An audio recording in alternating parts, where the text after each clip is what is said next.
Are you getting stuck in the danger zone of perfectionism? This video is going to help you find your good enough space. All right, let's talk about your quality standards and how to help you create more, not less. Whether you are creating a video, an art piece, or a new online course. Oh, I thought we were creating graduation caps. We're not creating graduation caps? It's education. I got it. No, education, okay, that's fine. okay? Yeah, I get it's it. It's not yeah. literal. That's okay. Yeah. Whatever you're creating, it exists on a quality spectrum, right? So on one side, you have like super high quality. On the other side, you have super low quality.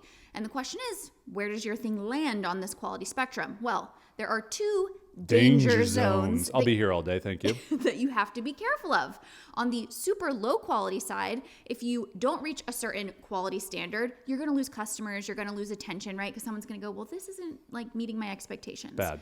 However, on the other side of the spectrum, if you try to create something of super, super, super high quality, that's also a danger zone because perfectionism. But right here in between these two is your good enough space. And your good enough space is the quality standard where your work meets the expectations of your audience, but you aren't inhibited from continuing to create. And the thing about your good enough space is when you set your quality standard, it can actually move depending on where you are on your business journey. And that's because when you're creating, you actually have two aspects to consider, right? You have quality, of course, which is what we're talking about, but you also have quantity. And depending on which stage you're at in your business journey, those two things might be in different order of importance to you. In stage one, we're going to call that your getting started stage. Stage two would be what we call your refining your voice stage. And stage three is your optimizing and scaling stage. Let's dig into these a little bit further. So stage one, the goal is all about getting comfortable, just making and doing. Your quantity is actually going to be the most important thing, and you're just going to establish your base level of quality.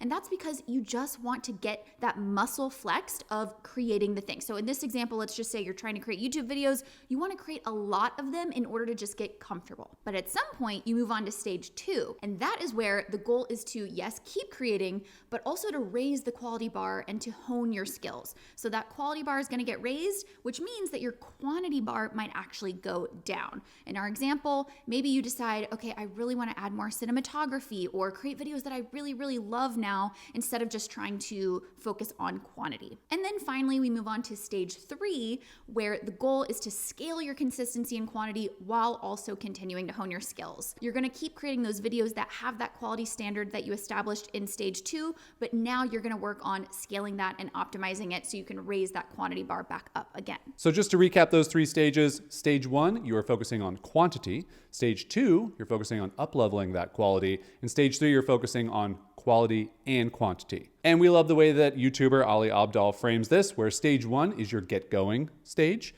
stage two is your get good stage, and stage three is your get smart stage. Okay, now that you know what is important at each stage, let's define what good enough actually looks like specifically in those three stages. Yes, you, sir, in the back. Quick question. Is that me? Am I a shiny little star? Am I like a gold star? Like just a cute little gold star? Is it me? Great, You're okay. my shining gold star. Wonderful. Let's keep going. And smooth transition. So yes, at stage one, as we established, your goal is going to be quantity. So your good enough quality standard is going to be set by your quantity standard and your time. So let me tell you what that means. For example, going back to the video example, you're going to say, okay, I want to publish one video per week, and I'm only going to spend a maximum of 15 hours on that. Okay, it's being set by your quantity that you want to keep up with and your time available. Or let's say you were going to create some art pieces for your art business.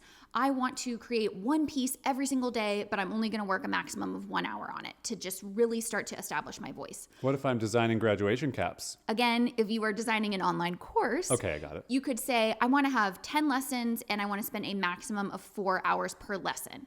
And the reason that this is helpful is because while quality is very subjective, quantity is not. And so when you're early on in this first stage, you can really get stuck in trying to up that quality, and it's going to prevent you from actually creating the quantity that you need to in order to really hone your skills. So by setting the quantity as your standard, you can actually use that as a constraint to help you define your quality. Now, moving on to stage two, your good enough quality standard is going to be set by the specific skills you want to hone and improve. Going back to our examples here, you might say, I want to publish videos with better motion graphics. That would be your quality standard, is to improve that specific skill.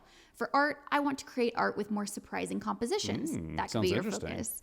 Or I want to make a course with HD video of me. So maybe you would be really trying to improve the quality of your video recording. Now, the trick here is that you also want to make sure that you do set your quantity constraint for yourself, even though that quantity might go down as compared to stage 1. So for videos, maybe it goes down to just 1 per month, or for art, just 1 per week, or for lessons, maybe only 5 video lessons. And that's because, as we mentioned before, your quantity might go down when you're trying to push the boundaries of your quality. And then finally, stage 3, your good enough quality standard is going to be set by your priorities and your sustainable cadence. For the video example, it could be 1 video per week, and your quality standard for yourself is gonna be, I just want A+ motion graphics and storytelling. And those are your priorities, so you're gonna let kind of the quality of other aspects go to the back burner while you focus on those things. For art, 3 pieces per week, A+ composition and color balance. Those are gonna be your priorities. And then for your online course, 10 video lessons with A+ concepts, graphics, and video recordings. And also for all the overachievers out there, you can get an A. You don't have to get an A+, and we will still love you. So an A would be perfectly fine. But if you get an A-, we don't love you. There is no love here. And if you're a B, don't even come talk to us, okay? Just letting you know, it's not okay here. You're all welcome it's all here. fine. The biggest thing we want you to remember about this is just that your quality standard can move depending on where you are in your business journey, whether it's stage 1, stage 2, or stage 3. We just want you to keep in mind, stay out of those danger zones. Don't let perfectionism prevent you from creating, but also establish a quality standard for yourself that still meets the expectations of your audience. By being mindful of your quality standards, you're making sure you deliver work you're proud of without getting trapped by perfectionism. That's all we want you to do, is avoid perfectionism.